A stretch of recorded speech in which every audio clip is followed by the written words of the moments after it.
They tore his award in front of the nation but had no idea who was watching. The school auditorium fell into an unnatural silence. Every eye was fixed on the stage, every camera light a spotlight on humiliation. Eliot Maddox stood beside the principal, perfectly still. His uniform was pressed, collar crisp, shoes clean. A small rainbow pin glinted quietly on his chest, the only defiant burst of color on an otherwise muted stage. Principal Redding held the certificate aloft, his fingers curled around it like a verdict waiting to fall. The applause, which had started just seconds ago, faltered awkwardly. Murmurs sank into silence. Then, with a smirk that cut sharper than any words, Redding looked at Eliot and said, "This award doesn't belong to you." And with one swift motion, he ripped the certificate in half. On live television, the rip echoed louder than any microphone. Gasps rippled across the seated rows like a tide of disbelief. But Eliot didn't move, didn't cry. He just stood there, hands clasped in front of him, spine straight, chin level.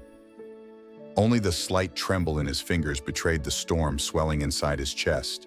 The camera zoomed in. The silence continued, stretching unbearably long, not from reverence, but from discomfort, from shame. No teacher spoke. No student stood. The audience remained frozen in their seats, as if morality had become a spectator sport, and no one dared interrupt the script. But in the fourth row from the back, a man in a charcoal suit gripped the armrest of his chair until his knuckles turned white. He wasn't meant to reveal himself today. He had come to witness, to support quietly from the shadows. But what he saw, what the entire country saw, would change everything. Behind the scenes, production crews scrambled in hushed panic. What was meant to be a celebration of academic excellence had become a televised expose of bias and humiliation. The live stream counter ticked upward. The comments section exploded, but on stage, Eliot still hadn't moved. He slowly bent down and picked up the torn halves of the certificate. His movements were measured, tender, like someone handling the pages of a sacred book. One corner had been completely torn off. He slipped it into the front pocket of his shirt, not out of spite, not out of rebellion, but as if storing away a memory that should never have needed to exist. And still, no one said a word. Not even when a small silver object fell from Eliot's shirt pocket, landing with a faint click against the hardwood stage. A circular badge, polished and unmistakable, the emblem of the National Science Alliance. It glimmered briefly under the spotlight before Eliot knelt and picked it up, almost instinctively. In the crowd, a few students recognized it. One whispered too loudly, "Wait, isn't that the finalist badge? The one only top scorers get the air changed?" Cut to a memory, buried deep in the minds of those who knew Eliot but never truly saw him. A boy blindfolded, focused solving a logic puzzle at a national-level competition. No spotlight, no applause, just raw brilliance, measured by minds that knew how to recognize it, back in the present. The man in the charcoal suit rose from his seat. He walked toward the stage with purpose, the silence parting for him like a curtain. And though he wore no badge, no introduction, everyone sensed what was about to happen, something unscripted, something real. The crowd didn't know his name yet, but the world would in the next few moments. And Eliot, he didn't flinch, because deep down, even through the pain and humiliation, he had always known the truth doesn't beg to be heard. It simply waits for its time, and that time had come. If Eliot's story moved you, if you've ever been silenced, overlooked, or told that who you are makes you unworthy, share this video. Leave your thoughts in the comments, and subscribe to Heartstorie, where stories like Eliot's find their voice, and truth always finds a witness. Backstage was chaos disguised in whispers. Producers muttered into headsets. A cameraman paused the broadcast feed, hands shaking slightly. What was supposed to be a smooth school ceremony had unraveled into a national controversy, not because of a technical glitch, but because prejudice had stepped into the spotlight and ripped it in half. Eliot stood behind the curtain now, still holding the two halves of his certificate as if they were sacred remnants of something more than paper. His fingertips brushed the torn edges gently, almost lovingly. He didn't speak. He didn't blame. He simply pressed the pieces together with a kind of care that said, some things are worth holding on to, even when broken. The crowd out front was still murmuring. No one had dared to return to the stage. The auditorium lights dimmed slightly, almost as if the room itself was ashamed. Eliot lowered his gaze and started to fold the certificate, not to hide it, but to preserve it like a page torn from a book that should never have been burned. As he slipped it into his pocket, something fell out. It landed with a small clink on the wooden floor, a silver badge, barely larger than a coin. But everyone who saw it, everyone who had ever tried to earn one, knew what it meant. The laurel wreath was unmistakable, the symbol of the National Science Alliance, the highest distinction granted to student competitors across the country. Gasps returned, but this time they carried a different note. Recognition. One student near the stage leaned forward and whispered, "That's the finalist badge, right? The one from the national competition." But no one answered, because in that moment, something shifted. The silence was no longer about fear, it was awe and something heavier, regret. A brief memory surfaced, stitched quietly into the minds of those watching Eliot standing blindfolded in front of a panel of scientists. A timer ticking in the background, no cameras, no applause, just numbers, symbols, logic, and a boy who refused to blink. The judges had exchanged glances when he solved a problem in seconds that most adults needed minutes. One had leaned over and whispered, "This one's a prodigy." Another replied, "No, he's beyond that." But Eliot never bragged, never brought the badge to school. He kept it tucked away, close to his heart, like a quiet promise that brilliance didn't need to be loud to exist. Now it had spilled into the light, and there was no tucking it back. Back in the audience, the man in the charcoal suit had already begun moving. His face was unreadable, but his steps were firm. This was no longer a ceremony. This was a reckoning. Eliot straightened as the badge was returned to his palm. He held it for a moment, brushing a thumb across the engraving like someone remembering a truth others had chosen to forget. Behind him, the crew hesitated, unsure whether to cut the feed or let it roll. "Let it roll," someone finally whispered. Because what was happening wasn't scripted, but it was true. And truth had already waited long enough. Later, people would say it was the badge that turned the tide, that its fall cracked the silence. But in reality, it was the quiet way Eliot picked it up. No pride, no bitterness, just grace, the kind that couldn't be taught in classrooms where fear wore suits and ties. In that moment, Eliot didn't fight to prove he belonged. He simply stood still and let the truth catch up. Sometimes, what breaks us isn't the moment we're torn apart. It's the silence afterward when no one comes forward to say what should never have happened in the first place. And sometimes, healing doesn't start with justice. It starts when one person refuses to be ashamed of their brilliance, even if the world tries to make them. The host's voice stumbled through a shallow breath, searching for the next line on the cue cards. But the crowd had already sensed it. The ceremony had slipped out of scripted hands. The man in the charcoal suit was no longer walking. He was now standing center stage, just feet from Eliot, who had not moved from his spot. The light shifted slightly, casting the newcomer in full view. Calm but unmistakably commanding, he faced the room as if he had been waiting for this exact moment, not with anger, but with certainty. Then his voice rang out, clear, steady, no microphone needed. "My name is Dr. James Harrington," he said, "Director of the National Science Alliance." Whispers cracked open like thunderclaps. Several faculty members stiffened. A few students leaned forward, as if the name alone had pulled gravity into the room. Eliot turned his head slowly. It was the first sign of movement from him since the certificate had been torn, but he didn't speak. His eyes met Dr. Harrington's with quiet clarity, not surprise, but recognition. "I came here today," Dr. Harrington continued, "to honor a student." He paused. His gaze swept across the audience, adults suddenly small in their seats, unsure whether to applaud, to flee, or to vanish altogether. "But after what I've just witnessed, I must change the message." Principal Redding shifted uncomfortably, the microphone still hot in his hand. "Sir, if I may, there seems to have been a mistake." "Yes, Doctor," Harrington replied, not waiting for the sentence to finish. "There was a mistake." He stepped forward, paper folder in hand. The mistake was letting prejudice stand in a place meant for achievement. He opened the folder. Inside was a certificate with a golden seal.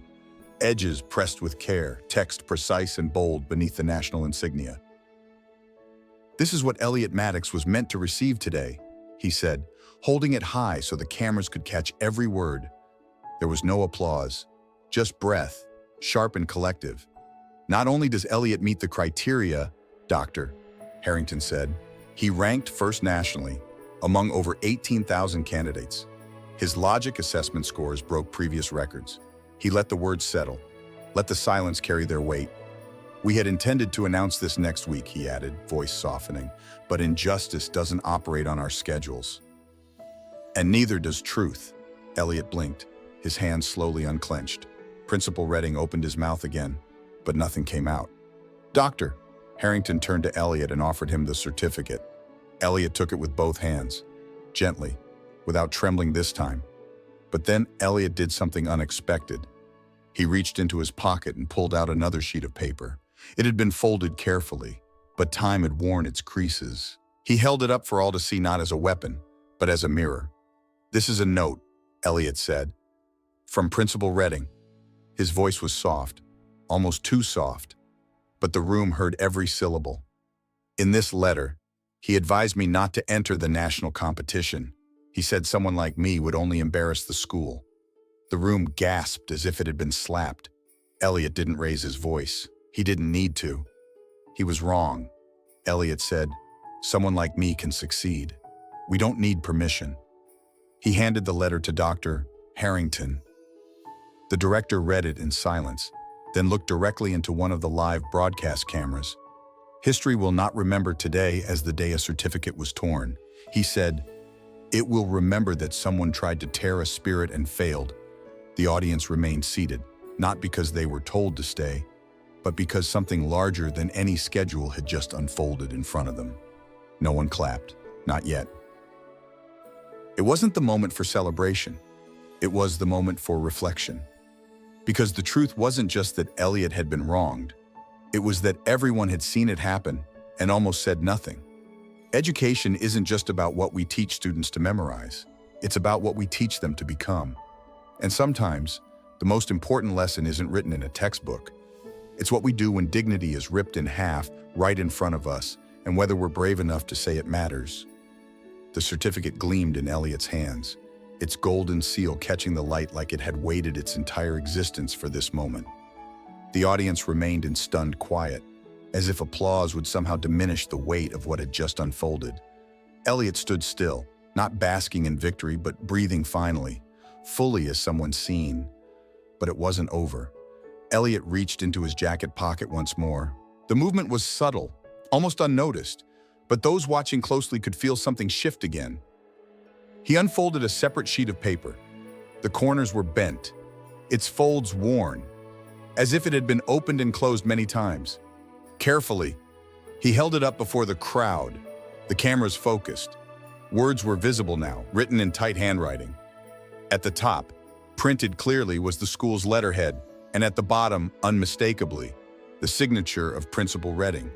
"This is a letter he sent me," Eliot said, his voice low and unwavering. "It was a response to my application to enter the national science competition." He paused, not to dramatize, but because he needed a breath to steady what came next. "He advised me not to apply, said people like me would draw the wrong attention and bring embarrassment to the school." Murmurs turned into open voices. Teachers looked at one another, visibly unsettled. Students stared, some with jaws clenched, others with shame flickering in their eyes, not for Eliot, but for themselves. Eliot continued, softer now, as if offering a truth he no longer needed to hold inside. "I kept the letter, not because I believed it, but because I needed to remind myself of the lie I refused to become." He folded the paper once more and handed it to Dr. Harrington, who received it with the solemnity it deserved. The director scanned its contents without a word, then turned slowly toward the cameras, expression unreadable. But Eliot wasn't finished. He looked out across the auditorium at every person who had watched him be silenced, dismissed, humiliated. "You told me I would make this school look bad," Eliot said. "But the truth is, I've never once asked this school to look good for me." A beat of stillness. I just wanted the freedom to be excellent. Without apology, no one moved. No one dared. And then, quietly, from the back of the room, someone began to clap. It wasn't loud, it wasn't rushed, but it carried something heavier than noise. It carried awareness. Then another joined. Then another, until the room swelled not with cheers, but with recognition. Not celebration for what had been achieved, but mourning for what had been withheld for so long. Principal Redding was no longer standing at the podium. His face had turned pale, his eyes darting to the side exits. But it was too late. Truth had already taken the stage. That evening, news outlets across the country picked up the broadcast. Headlines spread rapidly. National Science Director intervenes after Students' Award torn on live TV. Teen genius exposes prejudice at school ceremony. The boy who refused to stay silent. But none of them captured the most important part. Because in that moment, Eliot hadn't just proven a point, he had redefined the lesson. In classrooms, teachers often ask students to read between the lines, to think critically, to question what they're told. But what Eliot did that day was different. He didn't raise his hand. He didn't wait for permission. He stood on a stage where he had been erased and rewrote the story in real time. Sometimes, the greatest form of education doesn't happen at a desk. It happens when someone takes a truth they were told to hide and lifts it into the light where others can finally see and feel its weight. By sundown, Principal Redding was suspended from his position. The school district issued a public statement calling the incident deeply regrettable, promising an investigation. But the apology, while necessary, didn't carry the same weight as what had unfolded in front of a national audience, raw, unedited, undeniable. The internet did what it always does. Clips of the torn certificate were everywhere. So were screenshots of Eliot standing motionless under the lights. Some were angry, some inspired, some simply asked, how did no one stop it? But Eliot wasn't reading the headlines. He wasn't counting the views. The next morning, while hashtags trended and news anchors debated bias in education, he walked back through the same school doors he had entered countless times before. Nothing in the building had changed. Same squeaky floors, same faded posters lining the hallway, same morning announcements echoing through the intercom. And yet everything had changed. Eliot's steps were measured. In his backpack, the new certificate was safely tucked beside the old, still torn, still kept not as a scar, but as proof. Students parted for him in the hallway, not in fear, but in acknowledgement. Teachers looked up from their desks. Some nodded. A few mouthed words they hadn't been brave enough to say the day before, I'm sorry. One student, the same boy who had once laughed at Eliot's rainbow pin in gym class, stopped in front of him and extended a hand. Eliot didn't shake it, but he didn't ignore it either. He simply looked the boy in the eyes, then walked past him, leaving something heavier than rejection behind dignity. That afternoon, Eliot returned to the stage. The auditorium was empty now, chairs scattered, lights dim. He stood where it all happened, holding both certificates in his hands. And for a brief moment, he allowed himself to feel it not pride, not triumph, but relief. He placed the new certificate in a folder. Then, without hesitation, he took the torn one and slid it inside the same sleeve, because both mattered. Later, when Eliot was invited to speak on national television, the host asked him what he would say to his younger self, the boy who had received that letter, who had been told not to try, who had watched his award be torn apart in front of the country. Eliot didn't blink. He looked into the camera and said calmly, I never needed anyone to hand me honor. I just needed them to stop trying to take it from me. The studio fell silent. The host didn't follow up with another question, because there was nothing else to ask. What Eliot proved wasn't just that resilience exists. He showed what it looks like when dignity becomes an act of resistance, when someone refuses to bend to the version of themselves others try to write. And in doing so, he taught a lesson no curriculum could ever touch. A lesson about truth, about courage, about what happens when silence is broken not with a scream, but with a fact. So here's the question, and maybe it's not an easy one. Should honor be earned or reclaimed when it's denied? Tell us what you believe. Comment below, because sometimes stories aren't finished until the people who hear them decide how they should end. And if Eliot's story stayed with you, share it. Talk about it. And subscribe to Heartstorie, where stories like this are given the voice they always deserved.